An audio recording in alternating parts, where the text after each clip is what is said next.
And good day, good night, especially good morning. It's quite early here. Been up for way too long, Duane. I've been up for way too long, but because I went to bed way too late. Way too late.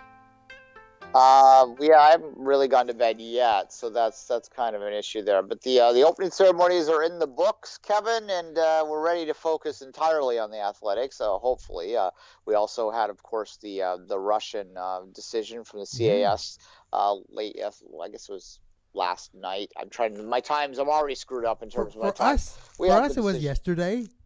For PyeongChang time, it was earlier this morning. Yes. We just have to basically flip our days a little bit is what we have. It's Saturday there now, so almost Saturday. So there you go, almost Friday. What day is it, Kevin? Anyway, that's going to be the story of the next 2 weeks.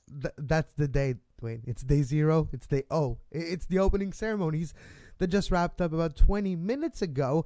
A bit underwhelming. We're underwhelmed. I don't know. Maybe I was expecting something different. Maybe I was expecting more traditional music. Maybe more traditional Korean history and more than just like, you know what I mean?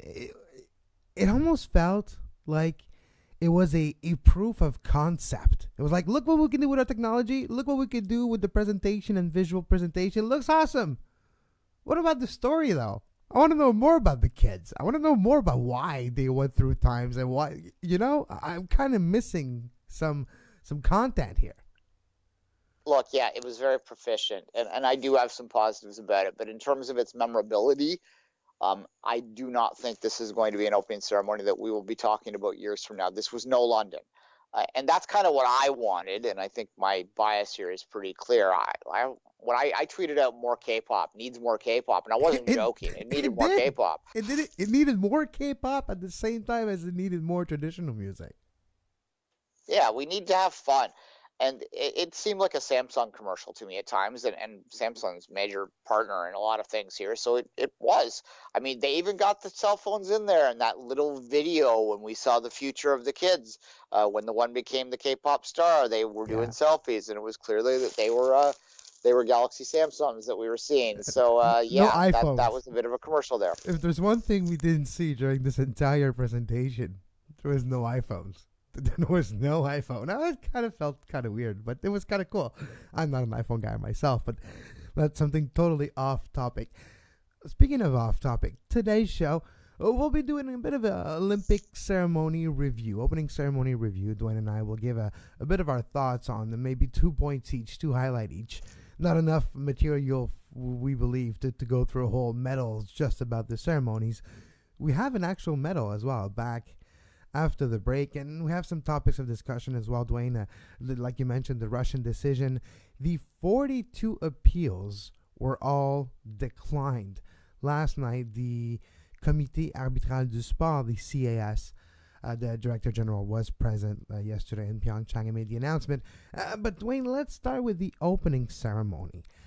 What was your positive highlight? The one thing, let's keep the lighting of a cauldron for its own thing, because it's something that we mostly wait, and that's the important moment we're always going to talk about, whatever the opening ceremonies, whatever game. So let's keep one moment. We'll decide to talk about this just in a few minutes. But what's your positive moments of those opening ceremonies? I'm going to say the pacing, and I think that had something to do with the weather. It was a very brisk, both literally and figuratively, opening ceremonies in terms of the sense that they got on with things. It was very quick. They didn't drag it out. I think I don't know. I don't have stats on this, but I suspect that this would have been one of the quickest in terms of total runtime opening ceremonies that we've ever seen. Sometimes, especially the summer games, they get bogged down into 3-4 hours sometimes, and that's a lot for the athletes, and that's why I put this out as a positive.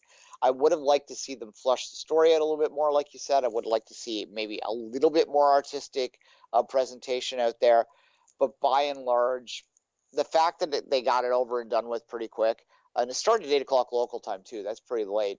So they probably wanted to get people out and, like I said, the athletes to bed, because competition really does start in earnest. Tonight, our time, tomorrow morning, their time. So it was good that they did that. And the weather, as I said, probably played a role in that.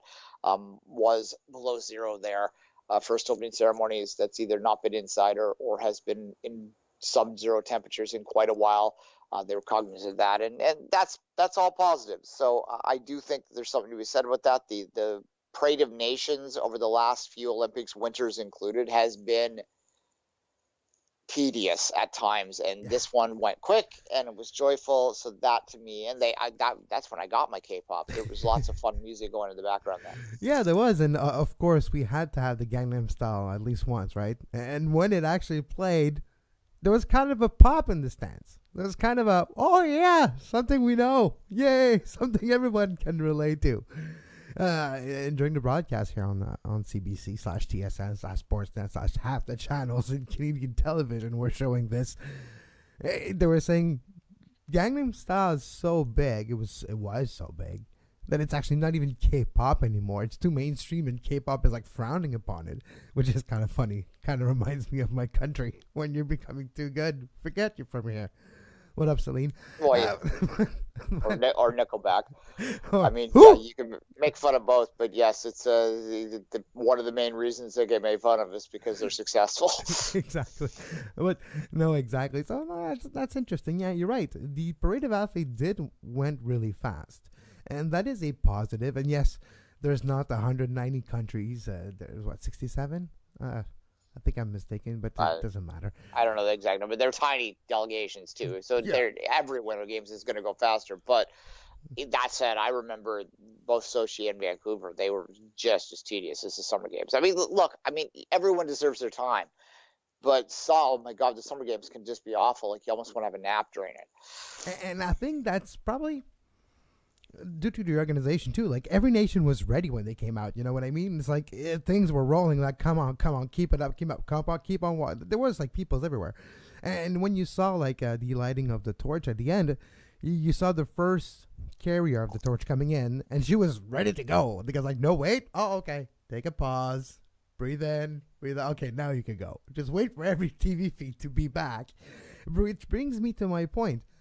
I was annoyed, and maybe that's a bit of a tedious irritant. Maybe I'm becoming a bit. Maybe I'm a bit too. I don't know what to say, but maybe I'm too hard to please. But it seems to me the CBC feed, TSN feed, was coming back from break at odd timings, like in the middle. Something cool was happening, like just like literally 2 seconds, not even. Before the torch walked into the stadium, the feed was back from commercial. And like, geez, we almost missed that. What about the B-Boys? Oh yeah, the coolest part of the whole damn opening ceremonies outside of the lighting of the cauldron. We almost missed it in Canada at 2 different instances because we went to break. So we come back and, oh, they're almost halfway done their set. And we missed it. Looked kind of cool. I don't know. I didn't see it.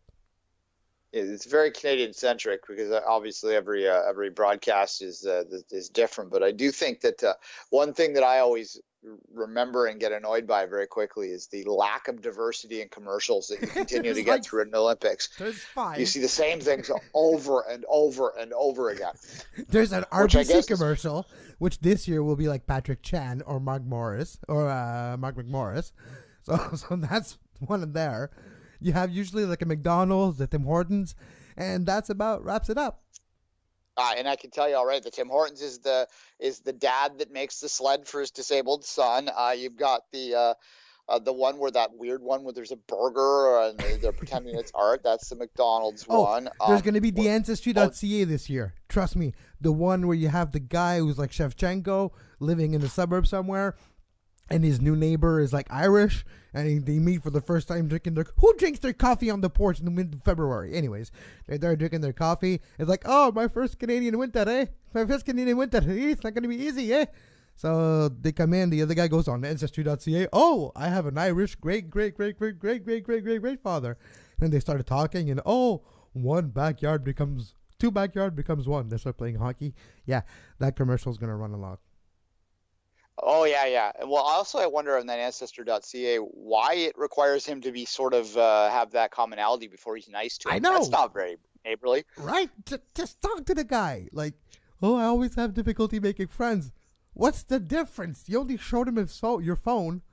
Doesn't matter if it was Ancestry.ca. Just show them, look, that's my dog. Okay, cool. Start a conversation now. Like, you don't need to go to Ancestry.ca. It's terrible premise for a commercial. All right, we're boring our international listeners now. So yes.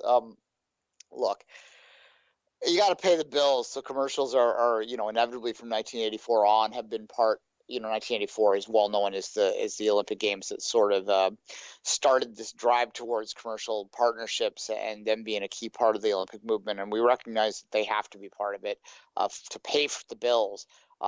Atlanta was the culmination of years of build, and then everyone in the Atlanta Games sort of just frowned at them. And I actually, they're the only games that I was close to. I was in Atlanta a few days after the games ended, actually, and you could see the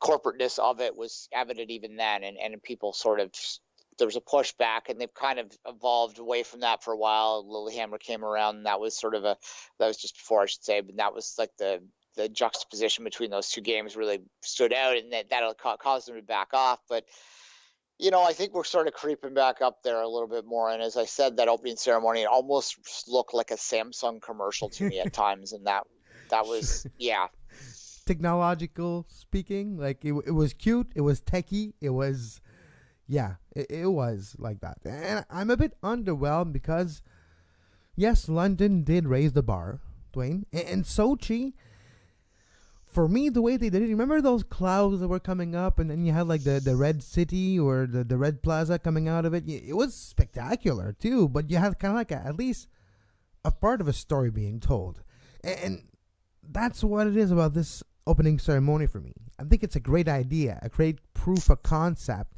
and a great concept that's like not finished.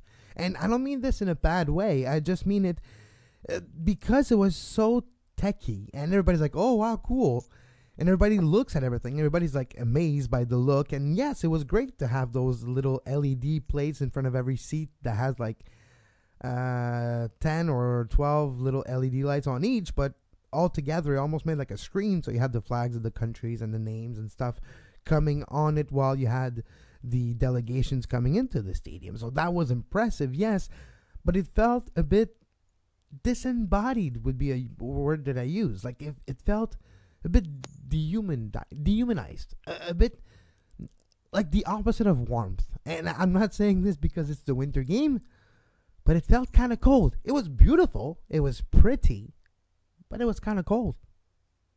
Well, one of our listeners tweeted that he wondered whether he had been dropped into the middle of an episode of Black Mirror, which of course is the Netflix show that sort of looks at technology in the future and maybe its pros and cons there. Look, you talk about the technology, and it was impressive, and a lot of what they did out there was certainly eye-opening. But to me, the most impressive thing that I saw in the opening ceremonies in terms of the artistic were the puppets. I thought the puppeteering was brilliant with that tiger and all that. They were like very, you couldn't take your eyes off them. They were very well done, and that's not technology. That's old school in all the pure ways. So that probably good old school puppeteers dressed in black or whatever color they were beneath it, just with sticks, handling those. The tiger was kind of cool, yeah. And I missed the tiger. At the beginning, I thought the tiger was going to be the narrative throughout the whole storyline and bring it. No, the damn kids. Anyways, it was what it was. It's always the kids, Kevin. It's always the kids. This is about the third Olympics in a row. In fact, it is the third Olympics in a row that we've had a kid as the central point of the opening ceremonies. True, but aren't we all kids going through time, literally? I suppose. Isn't it the actual definition of our journey? We're born as a kid, and just living is going through time as it is. All right, that's way too deep for way too early this morning. The lighting of the cauldron, Duane, that's something that we always talk about. How it's done. Does it live up to expectation? Did they mess it up? No. Was I worried this time? No. Because like you mentioned to me earlier, only Canadians mess up. or maybe Russians sometimes mess up the lighting of cauldrons. Well, they messed up the rings in Russia. Look, it was very efficient, very well done. It's like the rest of the ceremony, though. It's not something that I'm going to remember in a few years. And I'm not necessarily, look, I want to be clear about this. I'm not bashing these games. everything about these games so far seems like it's incredibly well run. And that's the most important thing at the end of the day, whether the games go off a hitch, whether the athletes get where they need to go, whether the athletes are able to perform without any distractions. And like I said, to me, if in fact that they ran a quick-paced opening ceremony with the athletes in mind, and I have to think maybe they did a little bit, then I have to tip my hat to them. It's just, unfortunately, from an artistic standpoint, it is going to suffer a little bit when you're trying to be quick and trying to be efficient. And I think the entirety of this has how I would describe this. This was a basic opening ceremony. I also wonder whether Vision 2020 might be playing a role in some of this stuff too. We remember Beijing and how much money was spent on that opening ceremony. Maybe with this drive towards more economical games in general, we will have to sacrifice a little bit, and I'd rather sacrifice, as much as I enjoy opening ceremonies, I'd rather sacrifice on that end of things than on anything to do with the athletes, and that's maybe just something we'll have to live with.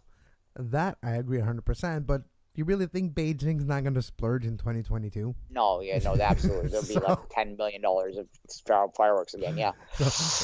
And even there was a lot of fireworks. You see the cauldron behind me with a great picture of this Olympic cauldron will be the picture of the dream. What about the cauldron itself? The way it was lit. I think it was interesting. Of course, Yuna Kim, winner of 2010 figure skating Olympic champion in Vancouver from South Korea figure skating. She had her little patch of ice. She twirled around.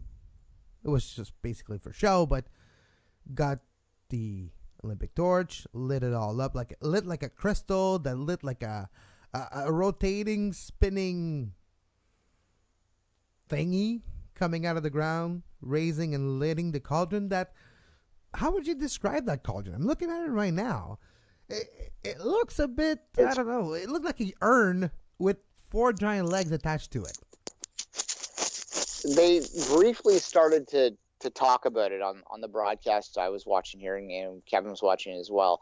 Although I don't know if you were watching the French version or the English version, Kevin, so I shouldn't say that. But they briefly started to talk about it, then stopped. So I don't know enough about it yet. I'd have to go do some research on it. What they did say was that it did have some roots in Korean design and Korean history and culture.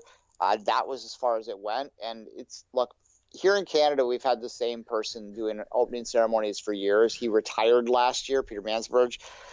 So we kind of missed him. We didn't realize how good he was at them until he was gone. We lost a lot of the detail. Like, for instance, when the singers were out there near the end singing that kind of weird version of Imagine. That was who were they? Who were they? Yeah, it's true. Who were they? No one told us. What they were for? Apparently Korean. I don't know. I would say Asian for sure. I assume that they were Korean. I assume they were Korean stars. I assume. But no one told us in the broadcast here, and that's like kind of a problem.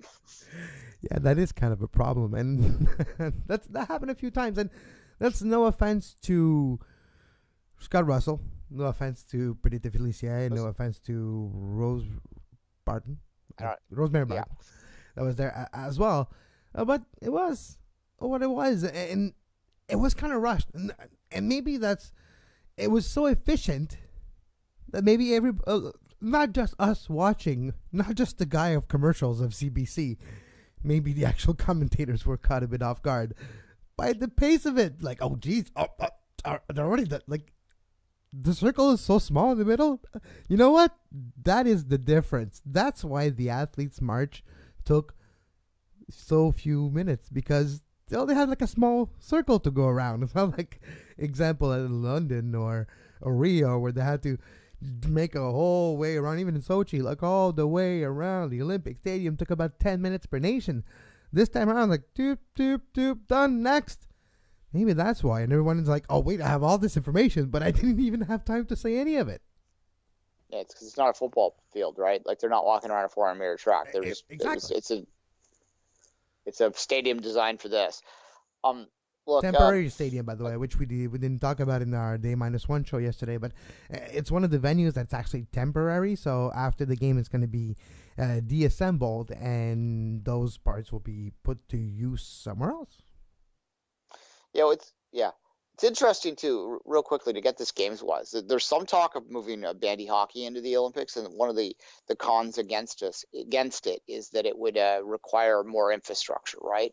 I've argued that the way you get bandy into the games, for those who don't know what bandy is, it's basically hockey played on a football or soccer size field, right? So and it's played with 11 players, just very much like football or soccer or whatever you call it around the world. I think the way to do that is to have it in the opening ceremony buildings. I don't know whether this one would be built big enough to do that, so maybe this is another con to it. But generally, these things are held in whatever the big stadium is in the city anyway, and most stadiums in the world lately where they've been going have football stadiums. So maybe we might not want to get used to the small holding area, because I do think that's how that they will deal with the bandy issue, is to play it in the opening ceremony stadium, which will, I guess, make more use of that stadium, which only typically gets used twice in Olympic Games. So that's probably a positive. The last thing, Kevin, I'll segue, I wanted to point out is Thomas Bach's speech. I did find it interesting and good that he did so bluntly talk about doping in it. He said clean and doping. He said those two literal words. In his speech, he said, when you win and you're clean, you truly feel the true worth of being an Olympian. And the word clean used in that sentence kind of is better than just play by the rules, because play by the rules means not stepping on the white line when you should, and just a slap on the wrist when you do. You know what I mean? Yeah, so and look, kind of felt better. A cynic will say the Olympics, it's nice for them to say these things, but they need to have some teeth in that. And certainly when you look at these Olympic athletes from team, which when I was watching figure skating last night, they were just calling them Russia. After a few times you get bored. You're like, all right, fine, it's Russia. There's flags, all right, not official capacity, but in the stands. What are they gonna do? The security guards are gonna come around and take the flags off people's hands in the stands. That's not gonna go well. So yeah. Yeah, I mean, the only thing they can really do is instruct their broadcasters to try not to show them. When I was watching moguls, they did actually, when OAR skier went down the hill, they flashed to a fan who was waving a Russian flag, and I thought to myself, probably shouldn't do that. Yeah, don't highlight it on top of it. Yeah. As these games go on, though, I think it's going to increasingly become less and less, and the rumors already suggested that they're going to let them have their flag for the closing ceremony if they play by the rules, if they don't raise a fuss during the game. It's like a carrot held out to them for 2 weeks so they can have the Russian flag at the end. I mean, it begs the question, right? It begs the question whether they shouldn't have just been banned outright. And I get that's too bad for their clean athletes. And certainly we're going to talk about these in the medals a little bit, where I do have an OAR. Spoiler, I do have an OAR team that's in my medals today. But yeah, and for a good reason this time. Yeah, and there are clean Russian athletes out there, and it's too bad for them. But this is why I've always been careful to say when I talk about doping that I don't always put 100% of the blame on the athletes, even the dirty ones, because especially when you're in a system like Russia, the pressures to do that are incredible. So they, in many ways, are victims themselves. And certainly the clean athletes, the athletes that want to be clean in Russia, are very much victims in all of this, and that's just too bad. Yep, we're talking about Russia now. Well, sorry, OAR, so might as well go there, Duane. We were talking last night. Oh, big news is coming. Big news is coming. And for once, it was kind of for the right decision. It was the right decision taken. The Comité Arbitral du Sport, CAS, the body that is in Lausanne, Switzerland, the Director General was in PyeongChang yesterday and announced that the appeals of the 42 Russian athletes that made that appeal for their ban of this Olympic game right now, the appeal has been rejected. And the appeal consisted of a challenge on the authority of the IOC to be able to decide to invite athletes or not to compete under their colors, which in turn give them the right to say either you can come for OAR or you can't come for OAR, depending of your biological passport, depending of if you can prove you can clean athlete or not. So those appeals basically were just to challenge the authority of the IOC in that matter, if it was basically constitutional. I know it's not the right word, but that's in layman's terms so people can understand. In the chart of athletes that are based on charts of the rights of persons. So the decision was taken, and it was upheld last night, that the IOC does have the authority to decide who to invite to represent their own colors, which is OAR in this case, if they can prove they're clean or not. So the 42 appeals are rejected, and those are big names. We're talking about the likes of Victor An, short track superstar in Sochi and Vancouver. And those results are put into questions now, but that's something maybe for another day. But yeah, positive news, kind of, last night. Yeah, positive.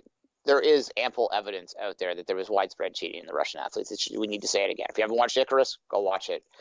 There's a few hours before the events start back up. That's how you should use your day today to watch that if you have time. Yeah. Look, yeah, it's a victory for that. And for those that don't know, the reason that this wasn't an issue in Rio is because the IOC allowed the governing bodies at that point. Well, first off, they weren't competing under the Olympic flag, but also the governing bodies made the choices of whether the athletes could come or not in Russia. And most governing bodies for the sports said fine, because, well, we can speculate on that. You can speculate on that. I'm not going to say anything more. Yeah, this is good, and it's good moving forward. We think ahead to Tokyo, and if Russia doesn't start playing by the rules, I could see the IOC, if they're in, if they feel confident, if they're given positive feedback, if they find that the successes are out there, they don't have appeals shooting them down, shooting their decisions down, they may be empowered to actually take that bold next step about banning Russia from the games, if in fact they can, they have the sort of legal precedent out there to allow them to do that. And this actually would set them up with the ability to do that, because it has been found that they have the ability. So what's the next step? Well, that's the next step. And Russia, Russia's still victim blaming right now, as we talked about yesterday, but yeah, if they want back in the Olympic movement, and they need to start playing by the rules, and that's just the bottom line. And hopefully, eventually, that message will sink in, and hopefully, and this is why it's so important for the IOC to gain some teeth here, is because there are dirty athletes at this game. Let's not kid ourselves. They need to have the fear of God in them over this, and their federations need to have the fear of God in them. And if Russia gets away with stuff, then they're not going to have that. And this battle to have a totally clean Olympics, which is maybe never going to happen, but as much clean as possible, is just going to get longer and longer and longer. Yeah, no, it truly is. And that's kind of a bit of a shame, because the more it drags on, the more it's just about that, the less it's about the ones that are clean and that are competing and that are going to win medals starting today. All right. Shall we take a quick break and come back with our medals of the day? We shall, right now.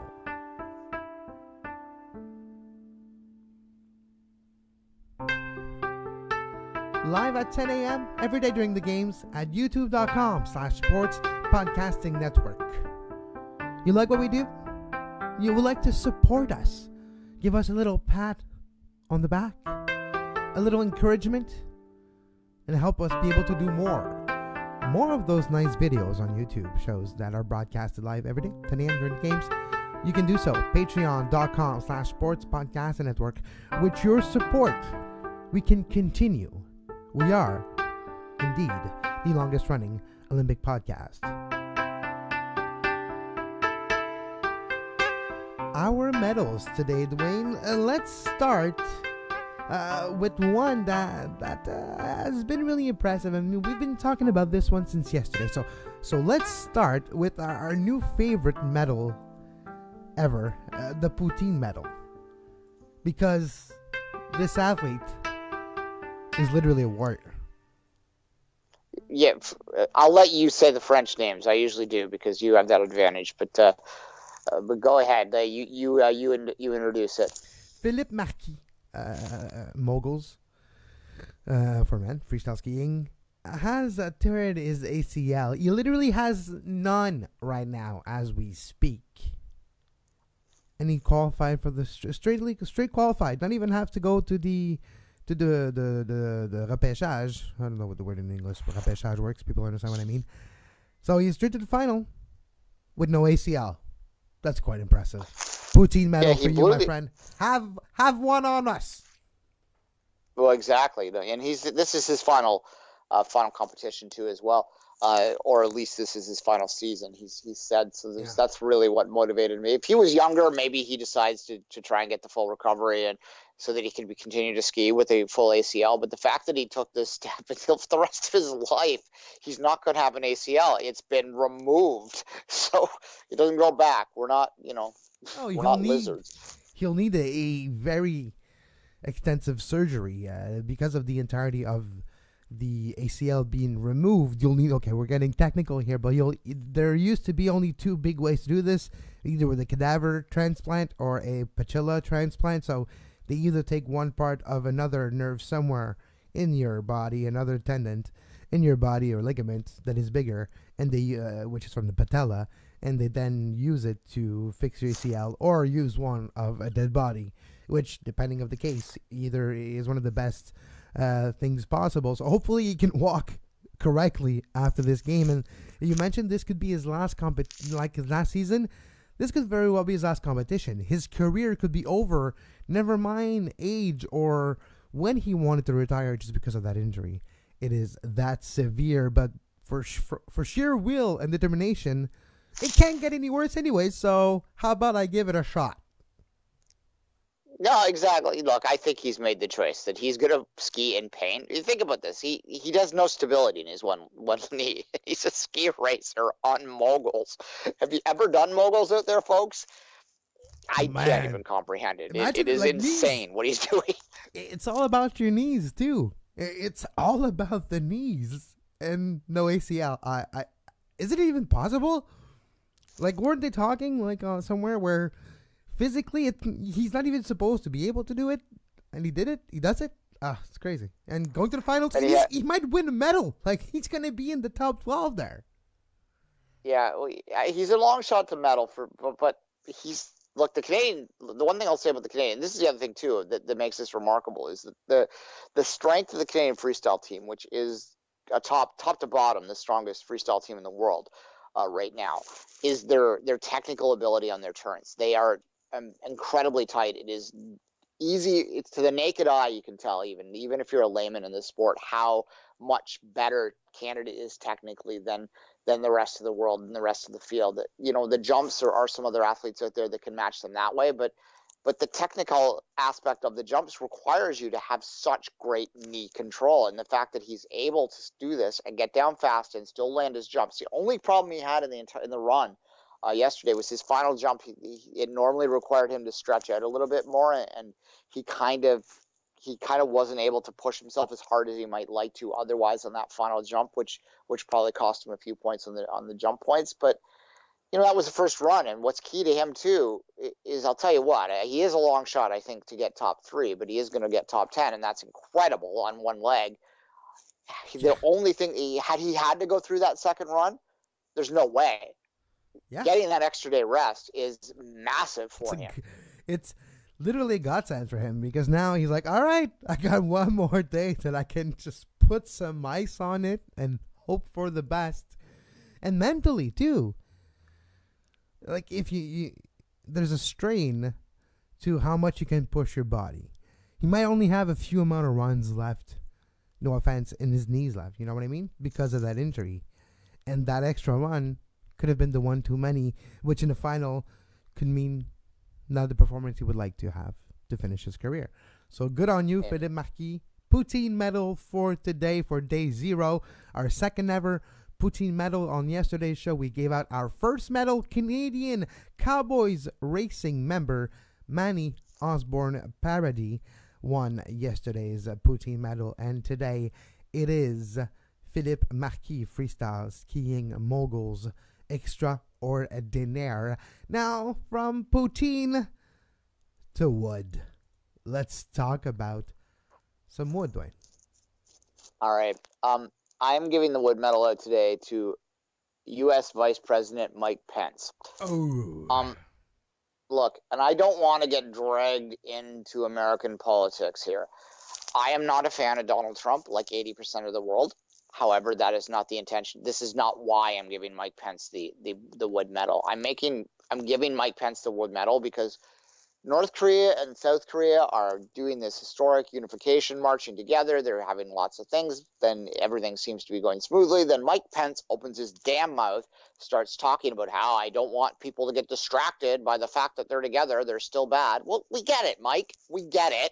You didn't need to say it because it nearly caused them to pull out again. And now everything is about this idiot, this gentleman.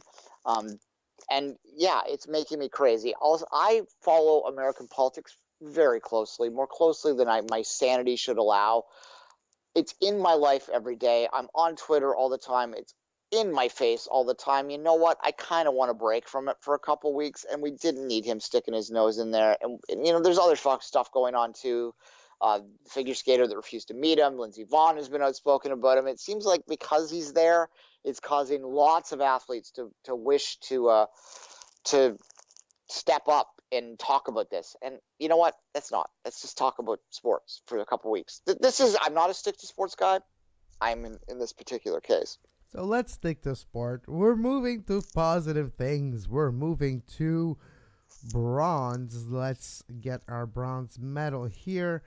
And bronze medal, we haven't even talked about the look of the medal this year. So what do you think about the actual look? It's kind of a classic, not too complicated, straight to the point medal. And that's better than a few medals I've seen. If I would be an athlete and I get to win one of those, I don't want any piece of glass or anything else than just bronze, silver, or metal on it. I don't know about you. I'm a fan of the classic look. I thought that we were getting too cute. Like we had the waves, or like the waves in Vancouver, and then the glass in Sochi. So yeah, it's one day nice to just go. We could have had like an actual TV in them. Like I wouldn't be surprised if like Samsung and there's like a small LCD HD TV in there, and like no. Good job, design group. Actually, good job, design group overall with the game so far, with the look. Kind of like, straightforward look and the best way. We haven't even described this, so let's just put it up so people can see it. You've seen the oval, right? The oval for speed skating, the indoor oval. It's literally a barn, and it's cost.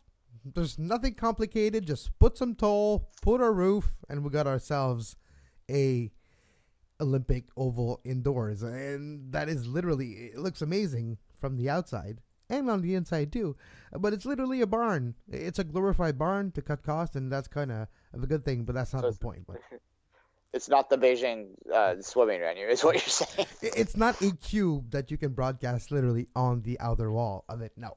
Bronze medal for go ahead, sorry. Yeah, I was gonna say even the game's logo, which is it's minimalistic, but it just perfectly can tell where it's from. It looks Korean, but it's simple, and everything's simple and slick, and that's kind of nice. And the simple design is sometimes positive. And I thought that that was kind of the theme of a lot of the uniforms that we're seeing out there too. They're very, very simple. Outside of the United States, wearing like a heated Ralph Lauren jacket that costs about 50,000. I'm exaggerating, but about like a few $1,000 each, with a heated pack inside. So nobody. It's not that cold. Where do you think you're going? The North Pole? Jeez. I'm sorry. I know. Yeah, Ralph Lauren. That's what I want one. I know. It looks awesome though. Like those gloves. I don't know. They look great, but I don't think I can pull those gloves off. I think I might get a few stairs. There you go. Well, I just want heated jackets. What I want. The gloves are fine. This winter's been terrible, man. This winter. Well, I'm always cold too. Like always cold. So yeah, make it. See the difference now? 70 pounds lighter. It's cold, eh? Yeah. No. It's cold. Yeah. Life is cold. Yeah.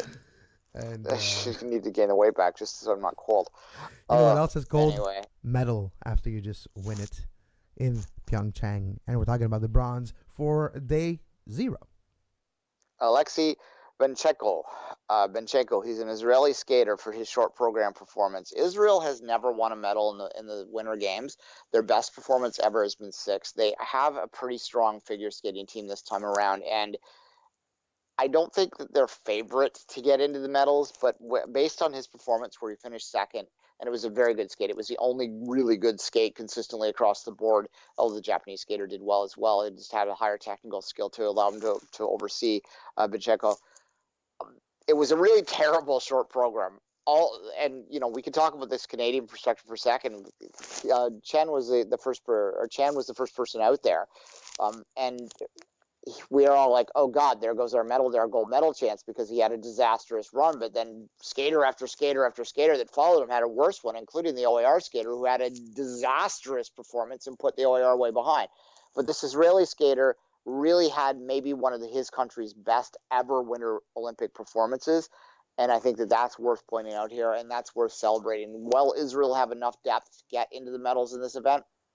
As I said, probably not, but they could challenge to get into that final five, so that he could be skating, or final six, I should say, so that they could then match their best ever performance in a Winter Olympics, and that's something to celebrate, Kevin. We're not talking about a country that has a long history in the Winter Games here. Talking about a country with a very recent history in the Winter Games. And it's always fun, right? I was happy to see Ghana and to see... I wasn't necessarily happy to see Tonga, which maybe just because of the tub of Baby Johnson oil that was walking inside the Olympic Look, that Stadium. guy, he knows what his niche is, and he's gonna. I suspect that he's gonna go back to Taekwondo, and we're going to see him in Tokyo, and he's gonna milk this as long as his abs will allow it. Wait, he doesn't need to be world class. He just needs to be the best in Tonga. So, and to achieve the bare minimum requirements to qualify for the Olympics, it doesn't need to even be best in the. It doesn't need to be good. He just needs to be okay. I would be interested to know, in the holding area for the athletes, what the number one selfie person was for there. And I'm guessing that it would be a close battle between Shaun White and the Tongan. Is he on Tinder? I bet you. Come on. He has to be on Tinder. His Tinder or Bumble profile in the Olympic Village tonight, he's getting a lot of swipe right. That's for sure. Or Grindr. We don't want to assume. But yes. You went there. You went there. So why not? But he's getting swipe right today. Tonga man. Yeah. Walking down. Yeah. Anyway, yeah, and I bet you he did beat Shaun White out in total selfies. Lindsey Vonn might have had a few taken too. So there you go. And we heard Lindsey Vonn on the Canadian broadcast. I thought that was interesting and sort of reflects how many Americans from the North watch the Canadian CBC broadcast, because they typically can't get it. Kelly Vanderbeek was the one interviewing her. And Duane, we haven't talked about this, but the PYC podcast, a podcast from the CBC hosted by Kelly Vanderbeek, which she interviewed Lindsey Vonn today. A great podcast. So after you listen to us, you have the permission to listen to other Olympic podcasts if you must. And the PYC is a decent choice. The thing I love about Kelly Vanderbeek, real quickly, she finished fourth in the Olympics as an alpine skier. She grew up in Kitchener-Waterloo, which is a city I know well. I went to university there at Wilfrid Laurier University, which is also... they have their hill, Chicopee. It has a vertical of like 60 meters. Like, that's for someone to start skiing. It's a T-bar. At a place, if someone that learned to ski at a place that had a 60-meter vertical to finish fourth in the Olympics is an incredible story. It's also Wilfrid Laurier, really quick, if I'm gonna give a shout out to my university. John Morris, the Canadian mixed doubles curler, also went there at the same time I did. I didn't know him personally, but I knew of him certainly when I was at university, because even back then he was bigger than life. All right, shall we move to our silver medal, Kevin? Let's move to a silver, a medal. In my opinion, the prettiest medal of them all. Not the most valuable, that's gold, but I got a little something for silver. All right, this is where we're going to go with the OAR skaters. And the reason I'm not, if we can only approach this one way when it comes to Russia in these games, and that is to really just take them at face value and talk about the performance as it is, and then worry about what happens after. But the one area that I'm not worried about in terms of the Russian skaters Russian athletes is the Russian figure skaters, because it's been established that they weren't part of the program, that they've been brilliant forever, and a lot of Russia's strength in figure skating comes from their artistic interpretation side of things anyway. There's no pill that'll give you body coordination. There's no pill that gives you grace of movement.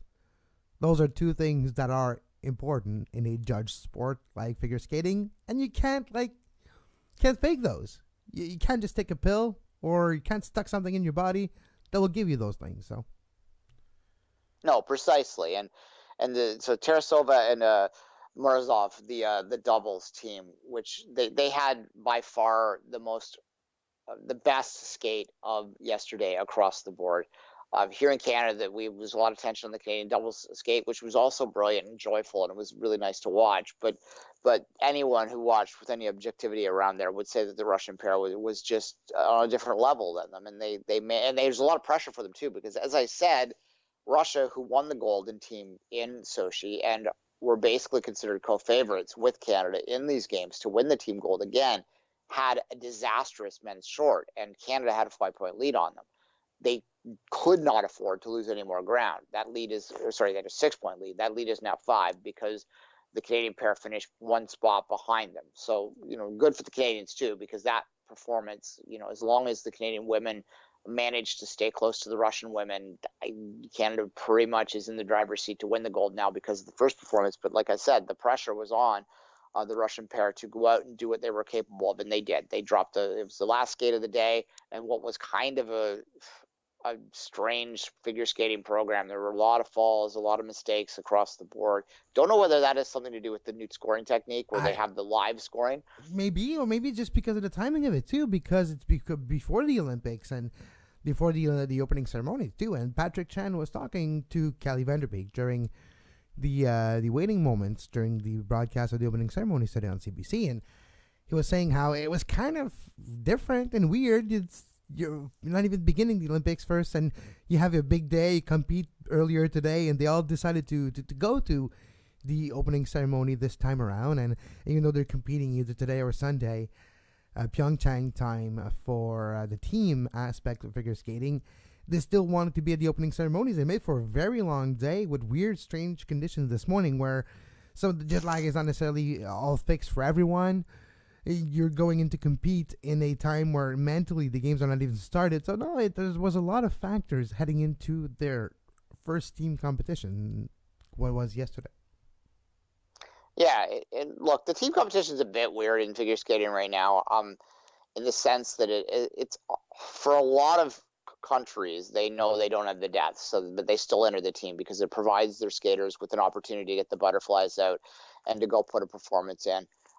Before they get into the individual events. Like you look at the Japanese skaters, for instance, they are contenders on the individual sides, but they are well down the field when it comes to the pairs and the dance. So they really don't have much of a chance to compete with the U.S., Canada, and Russia, obviously, in this. So, but this is an opportunity for them. And as I said, it was a brilliant skate, and it was a skate that sort of puts them in the conversation to win gold when it comes to their individual pairs event. Individual pairs, that's a weird thing to say, but nonetheless, it's true.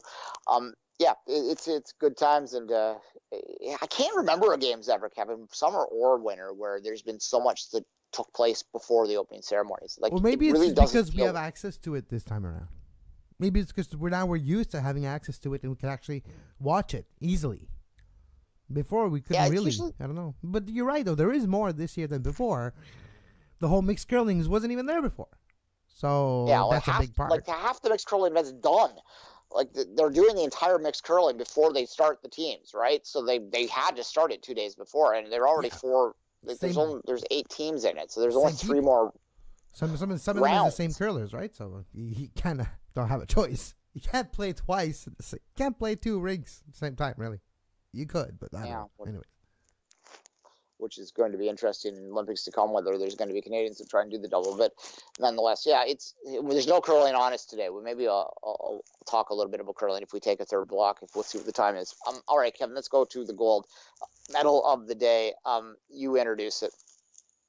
Yes, let me just go get it. Then it's not in front of me.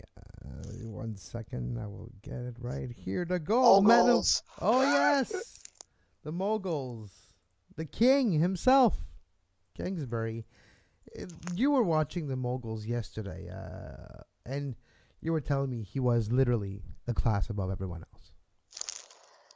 Mick, as he's known, Mick Kingsbury, he is well, if you look at his stats on the World Cup circuit, he is almost untouchable. 13-1 with 12-1. It's almost a boxer's record. 13 wins, yeah, one second place or something. I want to go find when the Japanese skier got him or beat him in the last World Cup, and that was everyone was shocked by that. I want to go find that to see exactly how that played out, whether it was a mistake by Kingsbury or whether the Japanese skier just skied out of his mind, because he is head and shoulders above the field. It is remarkable, the best mogul skier I've ever seen. His turns are perfect, and he's so fast down the field, and he's effortless in his jumps. This is a guy that is coming in as a extreme gold medal favorite. Yeah. As big a gold medal favorite as Canada has maybe ever produced. I mean, we've had a few stars out there in the past that have been favorites heading into events, but I can't remember one that has been as dominant in his field as Kingsbury is, and it is so really humble. Quite remarkable to see. And he's so humble though. Like he still feels like a kid, right? You look at him, walk around, take pictures with his phone, put a selfie. The picture you see back right here, it's from his Twitter account, and he's like all go happy and quiet and shy. But on those moguls, he's anything but shy. He's everything but shy. And that's kind of very fun to see an athlete so fluid, so like you said, effortless. It's like his body was made to do this. And it's like he does this better than walking, I'm pretty sure. When you watch him walking, like, yeah, he's got a little bit of lip here and there. His bone structure is not necessarily made for this. It's made for skiing, and it's made for skiing over moguls and jumping and flipping. And it is impressive when you see them, moguls qualifying. Yeah. The Canadian Moguls program is remarkable, and it's really a testament to how excellence can create more excellence, right? That through the generations, and we're going all the way back to the 90s at this point, 20 years of from Canadian the Jean-Luc Brassard, from the Jean-Luc Brassard to the Alexandre Bilodeau to the now Michael Kingsbury. And I'm missing a generation in there too that I'm just missing the name here. But there were as aerials as well, the Nicolas Fontaine and the Rochon before, and now the Vanderbeek and all the other ones. But there is great history, especially in Mont-Tremblant and in Quebec, in the Laurentians with the moguls. And it makes sense too, because if Quebec's mountains are not hills, alpine skiing. They're big, but they're best designed to produce mogul skiers because they don't really have the vertical to truly produce world-class alpines. The world-class Canadian alpine skiers are going to come from the west, from the Rockies, because they're big enough. The East Mountains, and there's a mountain in Newfoundland as well we shouldn't ignore too. They're good and they're great for recreational skiers, but they're not really world-class mountains for the alpine events. But they are world-class mountains. You can get a worldclass moguls course out of it, so it does make a lot of sense. And even in the region of Montreal, Duane, there's no way in where you can get an actual downhill that makes sense. So you get even close to what you can get in Quebec City, which is not even close to, well, it's kind of close, but it's not Olympic standards. So in the region of Montreal, if you're a high-level elite skier, you kind of have to choose moguls, slopestyle, big air, something that is more of a snow park, or either moguls that you can do on hills that we have here in this region.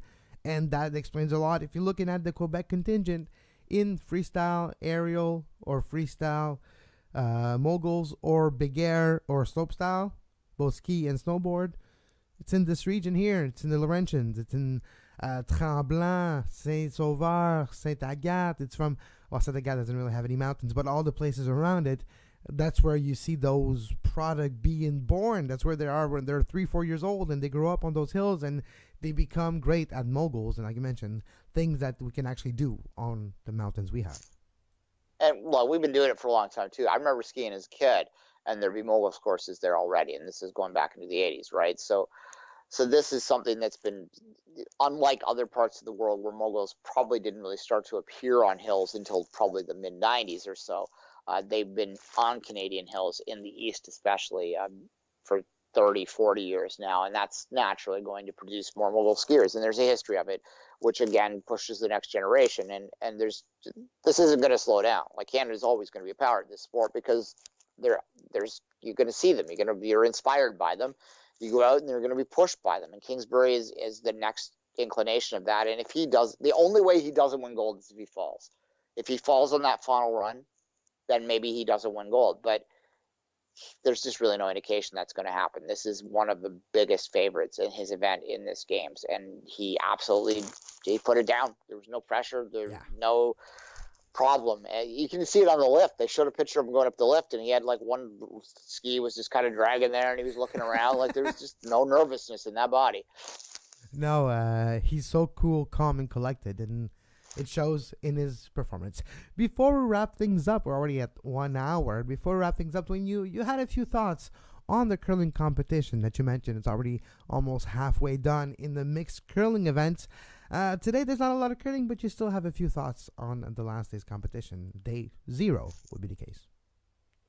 Yeah, it's really interesting watching. Like, primarily, I've been watching Canada with the second screen usually up on the Swiss, who are the world champions right now, and they're both tied at 3-1 at the top of this competition. John Morris and Caitlin Laws are interesting, and to say the least. And as I said on the other show, and as I've written a few times, they're trying to learn a different type of curling quickly on the fly at the highest level, but their world-class skills come out on occasion. John Morris is having a bizarre tournament, to say the least. Bombspiel is what they call it in curling, but I'll stick with tournament for international listeners. He will make crazy errors that you wouldn't expect him to ever make, and then follow it up with, well, he made the shot of the tournament. It might even be the shot in the entire Olympics the other day, that triple takeout. It didn't even make sense. Like, no one saw it there. It's like, oh my God, he just did that. And that's stuff that he does. But his partner, Caitlin Laws, is curling out of her head right now. She's made maybe one mistake that I can think of that's significant in this entire event. Curling 90% in her success. She is holding him up in every way. Pound for pound, arguably the best curler in the mix. I don't think arguably, she's pound for pound is the best curler in the mix, which is why this complete neophyte team might win the Olympic gold medal. They're 3-1 right now, and they seem to be rolling. They won their last 2 games, and they started the tournament with a loss. Ouch, that was loud. They started the tournament with a loss, so that is kind of interesting that they started 0-1 and now they're 3-1, and they could very well be the best team. And to segue into tonight, that is what you're going to see. The main curling tonight will be versus Switzerland, which is the current holding world champions, and they're tied in the top at 3-1. So this is a big test for Canada tonight, whether they can get by Switzerland. And if they do that, then you have to, I think, start to consider them as the gold medal favorite, and you have to start thinking about the possibility of Canada getting that triple in curling that they aspire to. Other events tonight, we're going to see the second runs of the moguls, the figure skating there's no team figure skating tonight, but everything really gets going, and that's what I'm most excited about. It's going to be fun, and my ADD is going to be kicking in full force. We're going to have triple screens up. It's going to be a great time. Can't wait for it. Can't wait to talk about it tomorrow. But at this point, I need some rest. Kevin needs some rest. Going to grab some breakfast. Going to have about a 4 or 5 hour nap, and then we're going to get right back at it. Exactly. We'll be right back at it tomorrow, 10 a.m. Live on the Sports Podcasting Network, live on youtube.com/Sports Podcasting Network. You like what we do? You like the show? You like the Five Ring Podcast? Help spread the word. Help spread the good news. Share the show. Share it on Twitter, on Facebook, on Google+, on MySpace if you're still the only 2 guy left with another guy, or another woman and another kid. Share it with them anywhere you can.